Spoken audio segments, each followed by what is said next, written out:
For Memphis Wrestling this week, it was all about the ladder. Yes, this is the first ladder match that they've ever had in Memphis Wrestling. So it's a monumental moment, and just to celebrate that, they've got a monumental guest who must have been procured for a pretty penny, because he's a big star, really. It's Matt Hardy, who is, of course, he's well experienced with ladder matches. And what he will do, comes out early on, is a bit subdued, but that's because he's in a role which is, you know a lot about ladder matches, tell us about that, and give us some advice on ladder matches. And he wants to be on commentary and watch that match, which is the main event, of course, for the Tag Team Championships. And the LA Hustlers, as we know, certainly Bradley, the larger of the two LA Hustlers, is afraid of heights. So that might be a little difficult for them to win that title. Anyway, before we get there, we've got Tim Grind and Zaya Wolf versus James Ellsworth, or James Ellsworth if you'd like to call him that, which I know that Jimmy Blaylock does, and Shazza, as she's called, Shazza McKenzie, as she was. And it's a fun match, this. It's not bad. I mean, Terence, who's not there at the desk, capital T, capital D this week, it's a shame. I really miss him there, you know. Not that I don't like Maria being there, and of course Dustin Star, Memphis Vince is always going to be there, and it's great. But I miss Salty Terence. I know I keep saying this, and I will keep banging this particular drum. But I have to say as well that Terence is great at the announcing. Really goes for it with these. They've got two guests really this week, haven't you? Because James Ellsworth is a guest as well, and Shazza as well. So it's not bad. There is a worked Ellsworth headlock and a shoulder block from Tim Grind. Throws or pushes Ellsworth's head into the buckle, gets some shots in. Ellsworth begs off, tags Shazza in. Shazza wants Zaya Wolf, of course she does. Zaya Wolf gets a clothesline, a face buster, grabbing the hair and pulling the head down, all of that, to the mat. There are some Ellsworth punches. No, actually, one punch, but it's to Zaya Wolf. That's not, it's legal in this match, but it's not entirely desirable, is it? And then a pin, because as Dustin says, it looks like Zaya Wolf has been knocked out. He takes his time getting there, then he won't pin her, of course. There's a double back suplex from Shazza and James, and a kick out from Zaya Wolf. But then you've got a leg lariat, which is very nice, from Shazza for a 2 count. Zaya Wolf comes back with a neck breaker, and they are both down. Of course, the hot tag to Tim Grind happens. Tim Grind, and he gets some shots to Ellsworth, a spine buster for a 2 count. And he goes over to hug Shazza, which is very nice, actually. Then there is a spot where Tim Grind is being held, and Ellsworth super kicks Shazza by mistake, and there's the Tim Grind splash. Or rather, he throws Zaya Wolf as a splash onto Shazza for the pin. It was all right, and Jimmy Blaylock is having to sit at an undisclosed location because he's afraid that somebody might have sharpened a Twinkie and it might take his eye out. You never know. So he reckons that the Hollywood Clique will win this ladder match. Now, that's an issue for the ladder match later. Not that the Hollywood Clique are there, but more of this in a minute.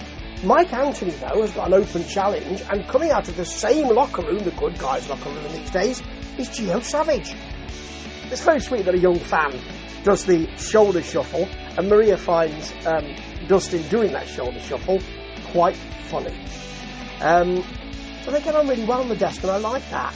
But capital T, capital D, of course, the desk.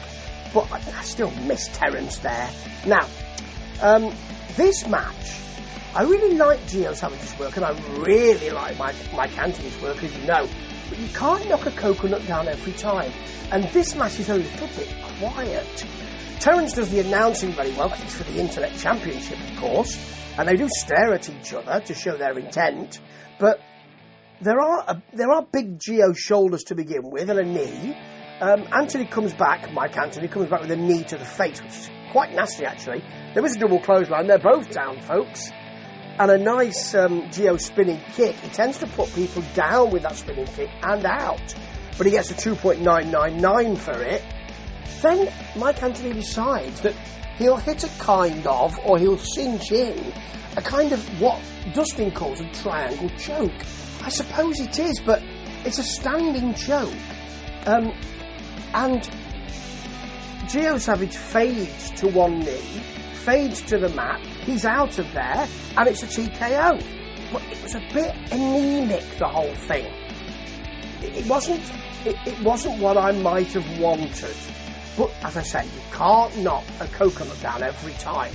And then we needed to keep quite a lot of time for this ladder match, with Matt Hardy providing the advice for the teams. And the thing is, because you've got a ladder match and it's a big idea, you've got big ladders and baby ladders in there. You've got the champs, of course, the LA Hustlers, of course, they're going to be in it.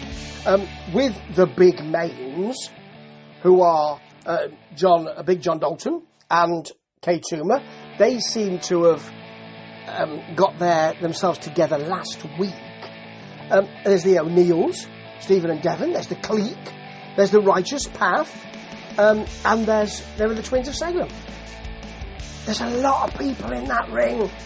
I think there could be too many, really. I mean, the work is crowded out a little. They fight immediately. Oh, by the way, the Hustlers, the LA Hustlers, the champions, are announced first. So you know they're not really going to win this, don't you, if they're announced first, I reckon. But anyway, fight immediately. Big John Dalton comes off the top turnbuckle onto everybody on the outside, which is a feat to be seen. At one point, the team of the Righteous Path is Morrow, or Marrow as I like to call him, and Brother Bruce. Bulletproof Bruce, as he used to be called. But then you've got Ash Taylor on his own at one point, climbing the ladder to take the belts.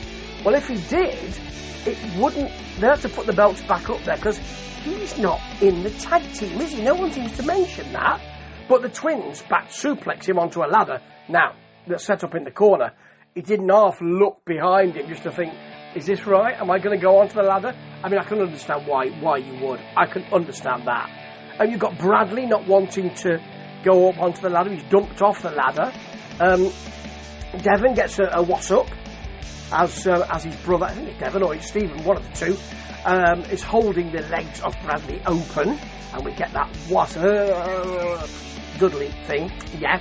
Smooth then smacks them both with a baby ladder. I like that, baby ladder.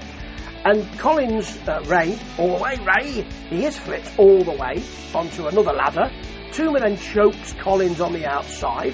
And the Twins, it's very good actually, they've got their hands on the belts. They are dumped off, there's two ladders in there, they're dumped off both those ladders. They manage to stop themselves and get their foot on the top rope, both of them. And then they use that impetus to dive off the top rope onto everybody. That is beautiful. Beautiful, beautiful work. I like that a lot. And suddenly, the mains have got the titles and people seem very happy. Is this the first title for both Big John Dalton and Kay Tuma in Memphis? I think it is. Can somebody correct me? Did Tuma win the heavyweight championship for a while? For a little while, did he? I can't remember. I think I want to say it is their first title. Both of them. And that's great. But it was just that. There were some lovely moments in that ladder match, but I would have preferred if there were maybe 2 teams less. 3 teams together would have been good. But that Twins of Salem spot, bloody hell. And actually, this is a pretty good episode. It's not as good as some of the others. But really, everything is reliant on that ladder match. And that delivered, despite being a bit crowded. Ta-ta.